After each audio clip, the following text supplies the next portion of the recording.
Et il nous viendrait pas à l'idée comme parents de dire « Hey, les enfants, ce soir, vous avez le choix entre un filet de Nemo poêlé au beurre, un rôti de Bambi au four ou encore Bugs Bunny sauce moutarde. » Il y a des sujets plus difficiles que d'autres à aborder avec les enfants, dont celui de la provenance de la viande.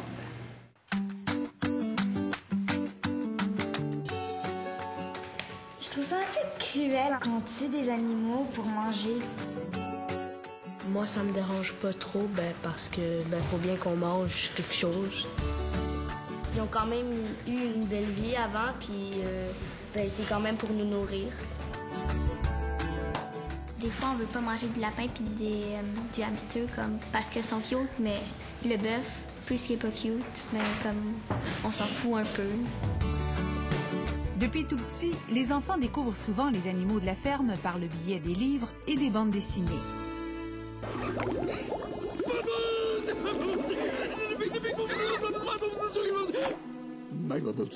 Quand les enfants mangent des sushis, savent-ils qu'ils mangent Nemo? C'est inévitable, mais à un moment donné, ils réalisent que ce qu'ils mangent provient d'un animal mort, mais qu'ils ont idéalisé. Des fois, c'est que ça me rend triste, là, surtout les petits lapins ou les autres choses. Je trouve pas tellement ça triste parce que c'est comme la chaîne alimentaire. Nous, on mange des animaux, eux, ils mangent quelque chose d'autre. Nous avons soumis à 5 classes de 5e année, en milieu urbain et en milieu rural, un petit questionnaire où il fallait illustrer les mots carottes, pommes de terre, tomates, poisson, poulet, bœuf. L'épicerie a constaté que les enfants de 10 et 11 ans avaient bien assimilé la réalité de la chaîne alimentaire. Est-ce qu'on pourrait, d'après vous autres, ne pas tuer d'animaux puis se nourrir pareil? Ben oui, avec les légumes, mais on n'aura pas tout ce qu'il faut pour être en bonne santé. C'est évident que c'est pas à chaque repas que vous allez aller leur raconter d'où ça vient, etc. Mais il faut qu'ils aient ce contact avec la vie, hein, que le poulet ou le bœuf qu'ils mangent, oui, ça vient d'un animal. Mais est-ce qu'il y a un âge où c'est moins évident? Je crois que c'est comme pour toutes les vérités, il n'y a pas d'âge pour les dire, elles sont tout le temps là. Hein. C'est comme, vous savez, on dit à quel âge il faut dire à un enfant comment on fait les bébés, à quel âge on lui dit qu'il est adopté. Mais il n'y a pas d'âge, c'est quand ça vient dans la conversation, quand il en est là dans son questionnement. Tu m'as fait un bœuf en culotte, j'en reviens pas. Pourquoi un bœuf en culotte? Il a l'air d'un super-héros. Parce que dans le dessin animé que j'ai regardé, il était genre de même en culotte. Qu'est-ce qu'on a? Ton poisson, lui? Ben, on les tue pour les manger. OK, toi, t'as mis la main meurtrière. Aïe, aïe, aïe. Il y a des animaux à qui on attribue des qualités humaines. Le poulet est anthropomorphisé. Regardez-le sur ses 2 jambes, hein, qui marche, c'est un humain, ça. Pourquoi t'as dessiné les assiettes plutôt que les animaux? On a un barbecue, puis on en mange comme presque chaque dimanche. Puis pour toi, est-ce que tu fais l'association quand tu manges du bœuf que ça vient de l'animal qu'on a tué? Ben, des fois. En comptabilisant les dessins, on voit que les enfants représentent davantage l'aliment que l'animal.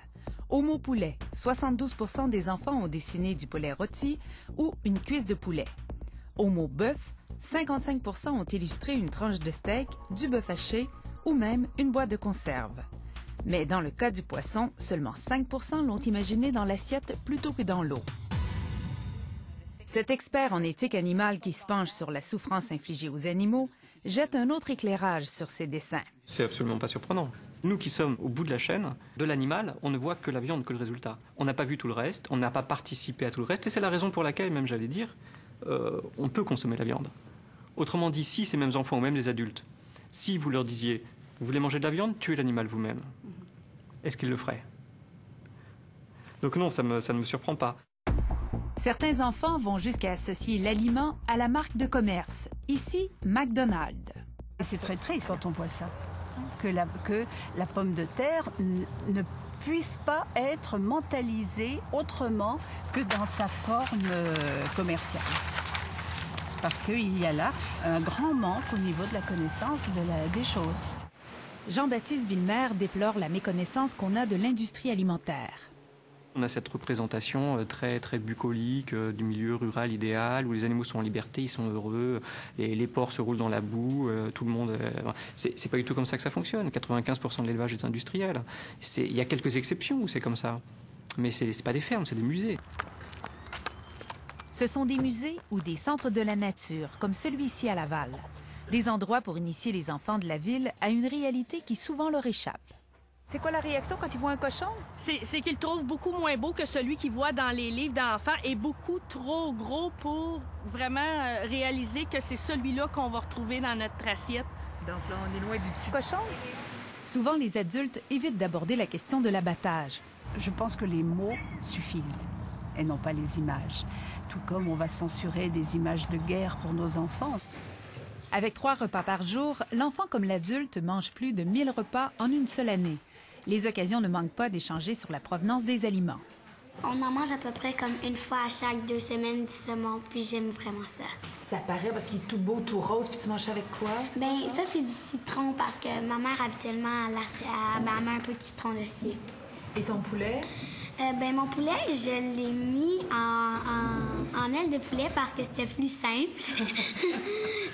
Puis je l'ai mis aussi en sandwich au poulet parce que, parfois, on en mange à l'heure du dîner, un sandwich au poulet. Quand comme il nous reste des restes de poulet, puis qui est froid, puis encore bon, on fait des sandwichs au poulet. Ce que vous voyez représenter, c'est beaucoup la façon dont l'enfant, dans le milieu familial, est confronté à la nourriture. Du poisson, je suis pas capable de dessiner ça dans une assiette. Alors, j'ai dessiné ça dans l'eau. Du bœuf, je pouvais pas dessiner un gros bœuf vivant. J'ai pensé à du steak, c'est ça que j'ai dessiné.